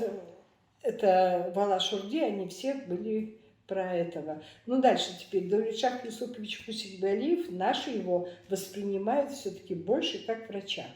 Вот, и здесь в книге все отмечено. А политическая часть, все-таки у него это, я тоже думаю, что это не основная его деятельность. Вот он же очень, получается, он кончил с 1900 года, и работал почти до смерти в Абаевском районе, он потом работал в Семипалатинской области. 45 лет отдано вот системе здравоохранения. Если учесть, что его супруга работала медицинским там фельдшером и сестрой, ну, судя по этой форме, она сотрудник вот этой же Жембетинской больницы. Она. Теперь, значит, Гайни Жамал.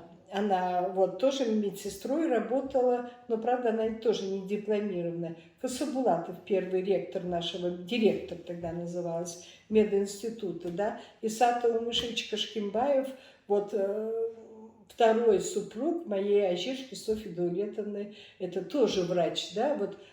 И если сложить всю нашу, вот я сидела, вот в столбик решала, это 500 лет. Анель Абдуловна, она 25 лет была главным нейрохирургом Казахстана. То есть это вот в итоге, вот тот, который Кусибгалиев, Семипалатинский, Жахфар, вот про него сейчас отдельно буду тоже разговаривать, это вот полтысячелетия семья, подарившая области здравоохранения. И меня до сих пор удивляет, в Жамбите есть памятники, вот мне вот обидно, вот это я не от злости говорю, я рада очень, что вот и Кашкимбаев, да, и Халел Дусмухамедов, это все последователи, которые работали в Жамбитинской больнице, когда Даулет-Шах был главврачом, да, или Беркин Ачибаев, это мой любимый персонаж, я знакома с его детьми была, с его вдовой, с Лидией Георгиевной, им бюсты установлены. Почему нет Даулет-Шаха Кусипгалиева, когда он уроженец этой местности, он работал в Жамбитинской больнице, и это его ученики, в том числе и Касабулатов. Скажите, пожалуйста, почему всем алашардинцам там установлен бюст, а Даулет-Шаху Кусипгалиеву, и я вот стала себя ругать за то, что я не якуй, надо было начинать с него, а мне казалось, уят, стыдно восхвалять своих это. Вот теперь, почему вот Даулет-Шах Юсупович Кусипгалиев, согласно вашим исследованиям, и поликлинику у него, и он здесь работал, и говорят, на свои средства издавал, ну хоть бы мемориальную доску установили. Вот при всей своей, вот тут я буду сейчас нескромно говорить о том, что это неправильно. Это вот стыдно должно быть. Вы согласны с этим? Согласен, согласен. Вот мне кажется, что справедливость рано или поздно должна восстанавливаться. А он же был очень сильный, когда вот Касабулатова арестовали, Даулет-Шах пошел в войсковую это атаманом и просил о том, чтобы эту группу людей освободили. Представляете себе заключение? Он не боялся, он очень честный был. И я вот у мамы задавала вопрос, так, как алашардинец, выдающийся Кусипгалиев, один из руководителей западного отделения Алаш-Орды, вот то, что Уильский Валаят, да, и твой родной отец Габдул-Хаким. Как они вот могли общаться между собой, два противоположных лагеря? Мама говорит, с огромным уважением. С огромным уважением, как Габдул-Хаким к нему относился. И Габдул-Хаким, помните, вот эта телеграмма в 20-м году, я вас заговорила? Нет, слушай. Да? В 20-м году на имя Ленина и Семашко писал от положения дел вот в Оренбурге, что 80% младенцев погибают, да? Что, как и в царское время, погибает вот казахский народ от туберкулеза, цинги, сифилиса, что не оказывается никакой медицинской помощи. И то, что до революции было сделано по эпидемиологии, это все разрушено. Но я думаю, что это его консультировал и Касабулатов. Он же не врач, вот он был тогда вот нарком, как же, совнарком. Вот он там тогда и работал. И вот эту телеграмму, когда я нашла, ну, очень красивая телеграмма, и подпись председатель, вот, Кир, это ЦИКа. Я понимаю, что Мендешев, наверное, отсутствовал, и вот эту блестящую фотографию, это документ о положении дел, вот просто у него, вот, ну, читаешь, аж слезы выпадают от того, как было тяжело в Оренбурге. И я думаю, это медицинские все эти познания ему Даулет-Шах Юсупович Кусипгалиев подсказывал. А он работал вот здесь, в Уральске, потом же ему запретили везде жить. Он уехал, вообще, работал он в Завет-институте за Абая, это вот сельхоз, только в сельском округе имел право работать. Потом переехал в Дегерес. И последние годы, вот до того, как в Семипалатинск, вот это МТС, вот в Западно-Казахстанской области, ой, это в Южно-Казахстанской области он там работал, и работал он, вот когда сына депортировали вот сюда, это я со слов Гульнара Дулатовой Маржакуповны знаю, она у него, как она сама мне рассказывала, она считает себя его ученицы, потому что они тоже все сильные же ведь были. И Даулет-Шах рассказывал, как надо предохраняться. И работал вот в этом лагере. Представляете себе, Абай-Базара. Там работал Сара Тулмышина Кашкимбаева, известный хирург, потом Сызганова правая рука работала. Сара Тулмышина, вот протокол, который я очень хорошо помню, рассказывала, и Ажека Софья, Гульнар Апа. Значит, Гульнар Апа заведовала вот отделом, ну, вот, инфекционным, вот так скажем. Сара Апа работала хирургом, а Софья Даулетовна была главным терапевтом вот в сельском округе. Все они работали на свинцовом заводе, потому что в городе им нельзя было жить. Вот. И вот они мне потом, Гульнара Апа Дулатова, очень много мне рассказывала. Вот вообще она любила рассказывать и с удовольствием читала и мои статьи. И после каждой статьи могла позвонить, кто она, пожилая женщина, и я еще молодой исследователь. И она всем мне подсказывала, рассказывала. Вот, и я на нее ссылалась в каких-то статьях. Это вообще очень... Ну, тут много я бесконечный. Я понимаю, Кусипгалиева — это два родных сына Даулет-Шаха, старший Софьи Даулетовны Гафар и Шейх Али, они были расстреляны. Один кончал Саратовский институт, а другой в Дегересе работал, это, главным этим, как его, Дегересского конезавода. Вот, они вдвоем расстреляны.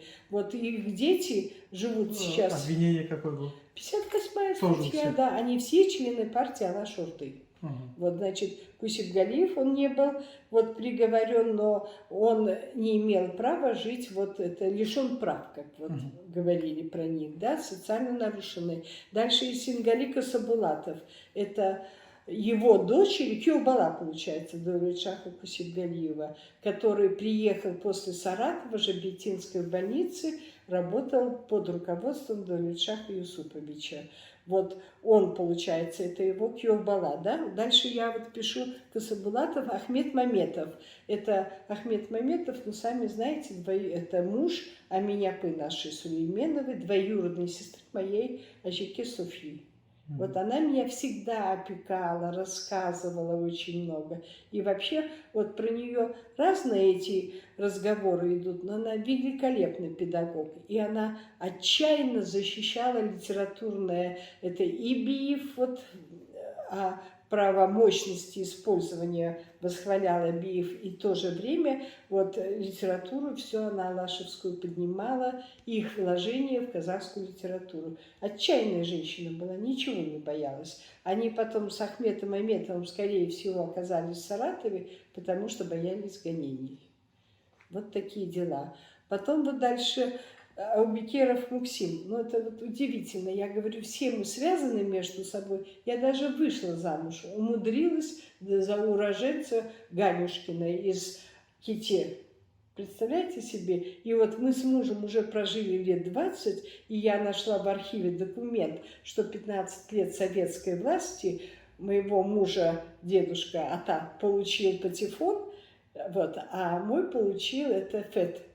То есть они вообще, вот я говорю, мы все по кругу ходим, кто бы знал. Он у меня родился в Москве, я родилась в Ташкенте, а встретились мы в пустыне в Бетпагдале. Ну, это вот удивительно. Я считаю, что это все не случайно.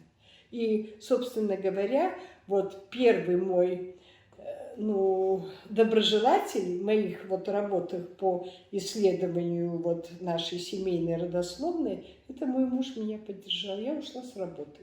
Тогда это не работать, это тунеядец был в советское время. Он сказал, Чурпанечка, я тебя прокормлю, ничего не бойся, занимайся, я тебя поддерживаю. Я маме не боялась сказать, что я ушла с работы для того, чтобы сидеть в архиве. Представляете себе? А мама через 3 месяца узнала, что я уволилась.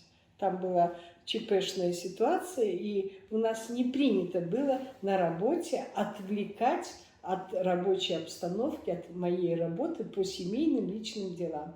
А тут что-то было вот такое с детьми моими случилось. Она позвонила и сказала, да, она давно не работает, уволилась. Мама, это надо было видеть. Но когда она поняла, что я добровольно ушла для того, чтобы восстанавливать эту историческую справедливость, как я говорю, она, конечно, меня поощряла и потом безумно мною гордилась.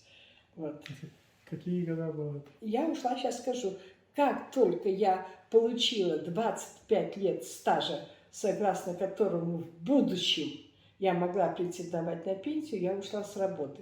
Но в эти 25 лет вошли 5 лет студенческие. Я могу точно, я окончила в 73 году, в 93 году я ушла с работы. Вот. И вот потихонечку, я не могу, что я 365 дней занималась в году и по 10-12 часов, но я очень много вот поток информации получила и рассказываю, раздаю вот для того, чтобы молодые ученые занимались и заинтересовались этим вопросом.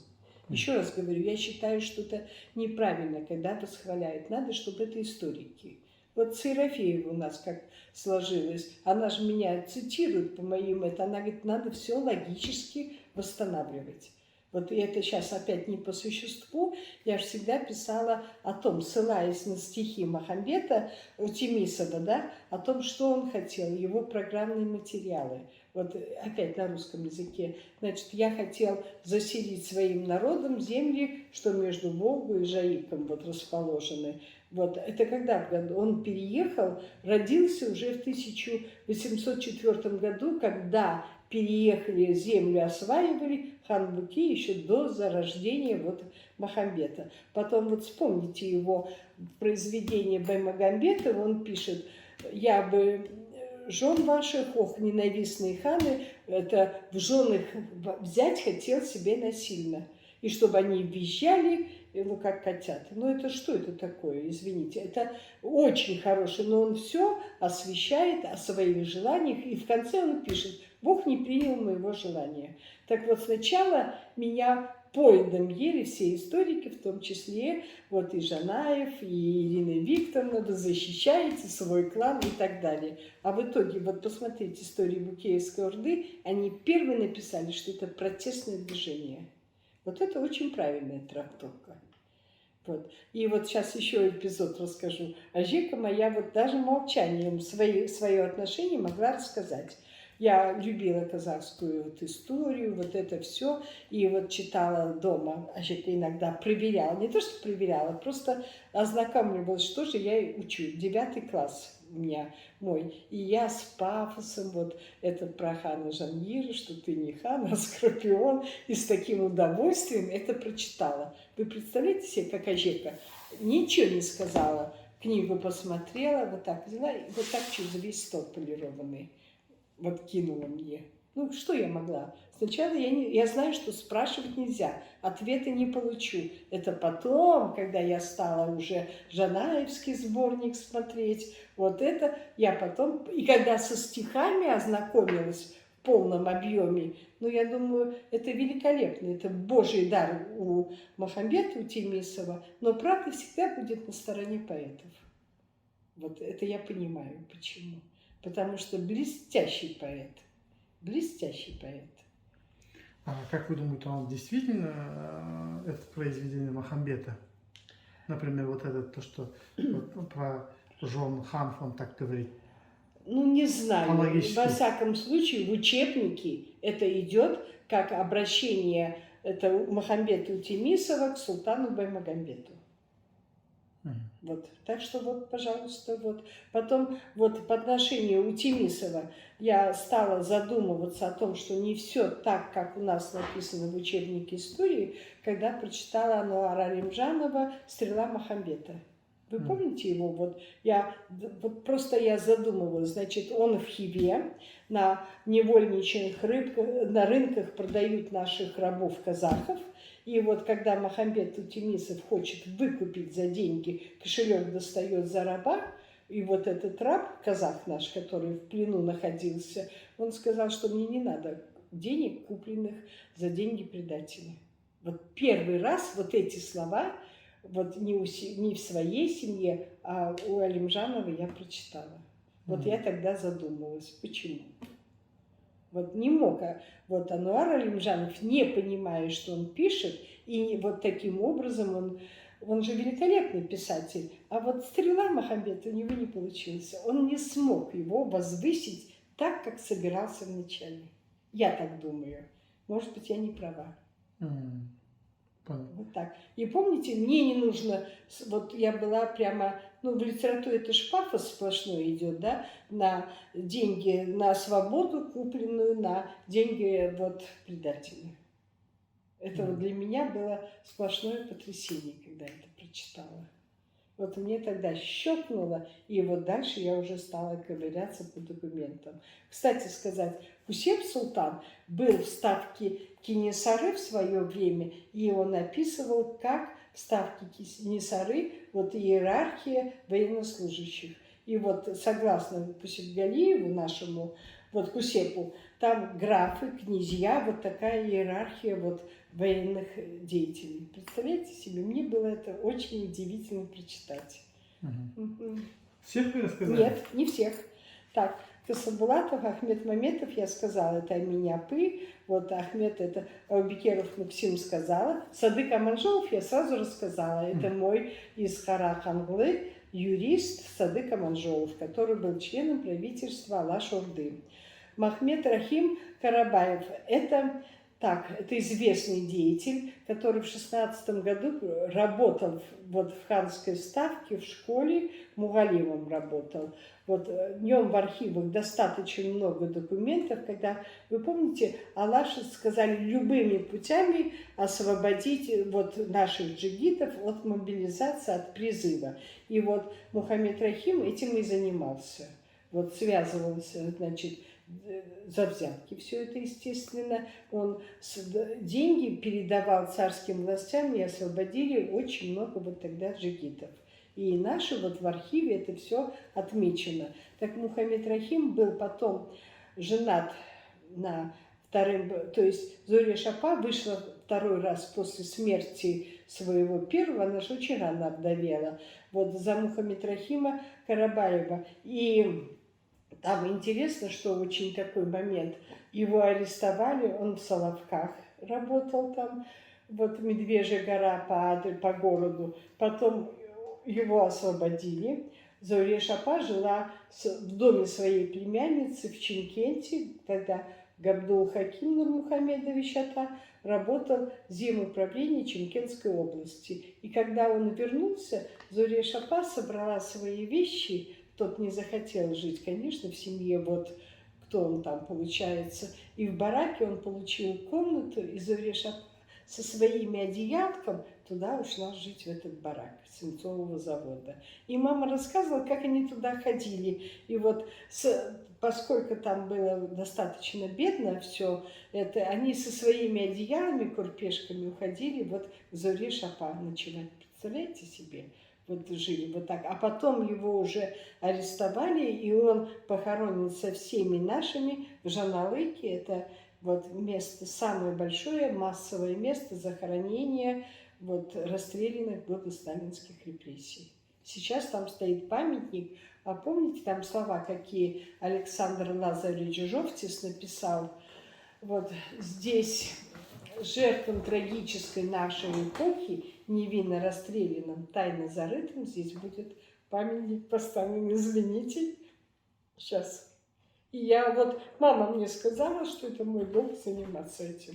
Я очень много времени посвятила вот по спискам, кто захоронен, по этим персоналиям. Почему вот я Лидия Георгиевна Сафинрейтер, я со всеми вот этими алжирками общалась в свое время. Я вот хорошо помню Асфандиярова, Ажека Софья наша называла вот Лапину, вдову Санжара Асфандиярова, как Рабига Женге. Вот они там по-родственным все туре между собой связаны. И вот если вы видели фотографии, молодая в шляпе красивая, или свадьба вот в Ташкенте, которая Лапины, там она в свадебном порядке, это наряде, Санжар молодой, красивый, вот так. А я ее помню совсем другой, абсолютно другой, худая, в черном платье, вот прямо старая, здесь заплатки у нее, вот волосы вот из этой роскошной женщины, и она все время курила, у нее сиплый голос был. Вот это мои воспоминания, вот то, что мама, конечно, знала больше. И когда я в музее медицины увидела вот этот портрет блистательный, вот Рабиги и Санжара, я была потрясена. Или вот Гульнара Падулатова, она, вот ее мама, жили они в Ташкенте, и у Гульнарапы Дулатовой от первого брака была Диночка. Вот я маму, вот вдову Маржакупа Дулатова, я ее своими глазами видела. Представляете себе, мама меня туда водила, и вот у меня маленькие эпизодические воспоминания. Вот. Потом я вдову Мендешева видела, когда она из Алжира приехала. Вот она все равно осталась статной красавицей. Многих я знаю. Какие годы это видели? Так, я ее видела, она жила в микрорайоне, вот в наших этих новых застройках.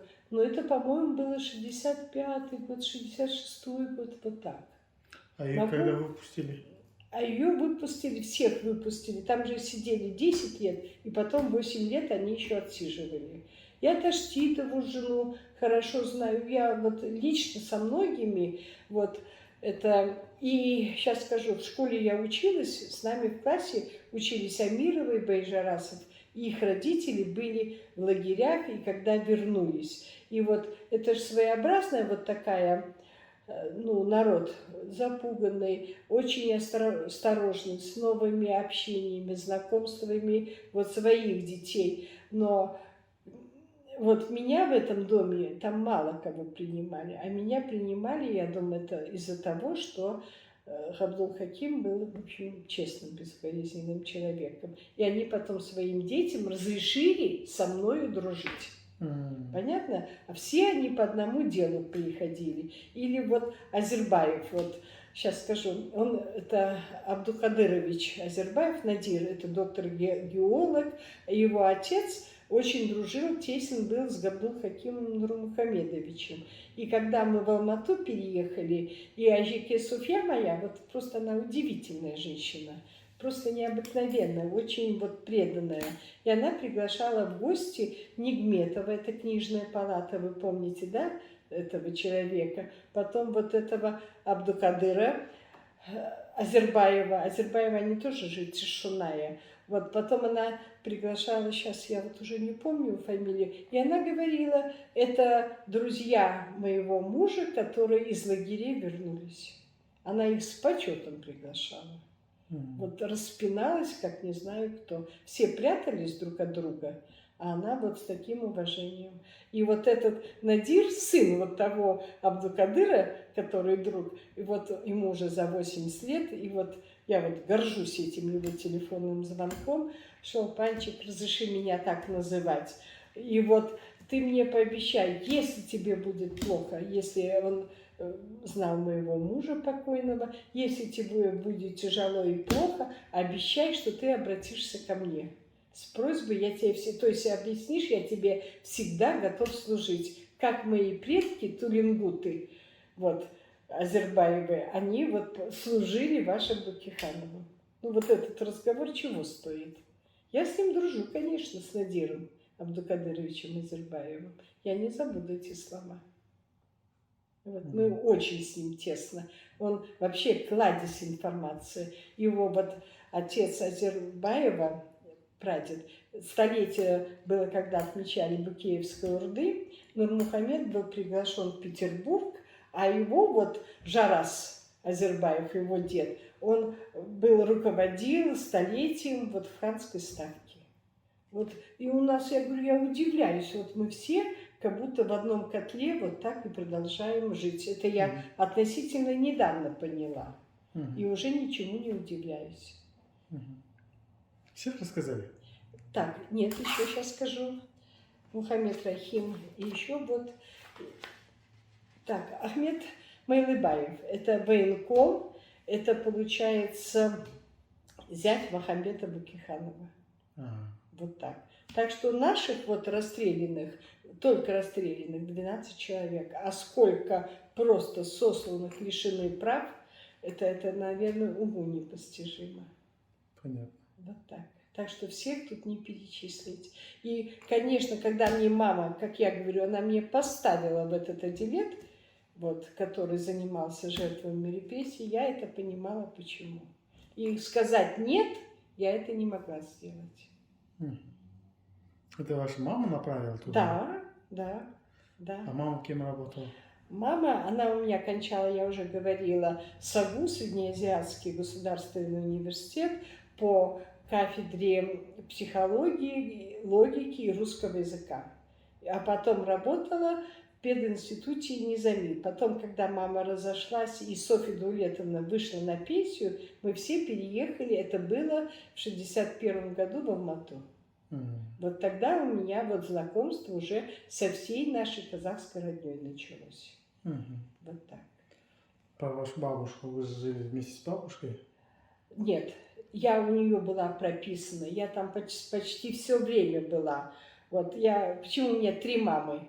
Потому что Пайзапа, папина мама, она много мне вложила, вот, и рассказов, и вообще была добрая, сладкая такая вот нежная бабушка. Чтобы вот вы понимали, какая она из себя была, она приезжала из Ташкента в феврале, сейчас скажу, 23 февраля она приехала, это какая одежка, сирень, расцветший снег идет в Алмате, она привезла всем своим внучкам сирень, букеты. И я вот помню, я в трамвае еду сиренью, вот нюхаю, это просто, вот она была праздник, сама доброта. Вот ей надо было обязательно нам вложить вот радостные чувства. Так что я ее называла мамой. А там, чтобы потом, до последнего ее вздоха мамой. Софью Даулетовну Бакиханову я тоже называла мамой. А свою маму, родную, Фатиму Габдуловну Бакиханову, я называла по имени, потому что она была маленькая, 46 килограмм, сама внешне, как девчонка. И я к ней как к подружке относилась. Вот так. Хорошо, у нас заряд заканчивается телефон. Насчет вашей бабушки. Вы сказали, ваша бабушка, которая вы сказали с воспитанием, которое строгое было. Строгая была. Вот что вам запрещала краситься. Смысл этого? Пожалуйста. Вот она сама, вот меня по маме этого видели фотографии, у всех прямой, аскетически сложенные вот волосы, вот здесь косичка и так далее. И та, и другая, Ажека Суфья, вы видели по фотографиям, красавица необыкновенная. Вот. Но она мне как учила, что не надо привлекать внимание, это отголоски, вот, наверное, и репрессий, и всего остального. Вот. Надо себя ценить, и надо ценить не по внешним данным, я действительно была по молодости, в общем, интересная, а по внутреннему содержанию.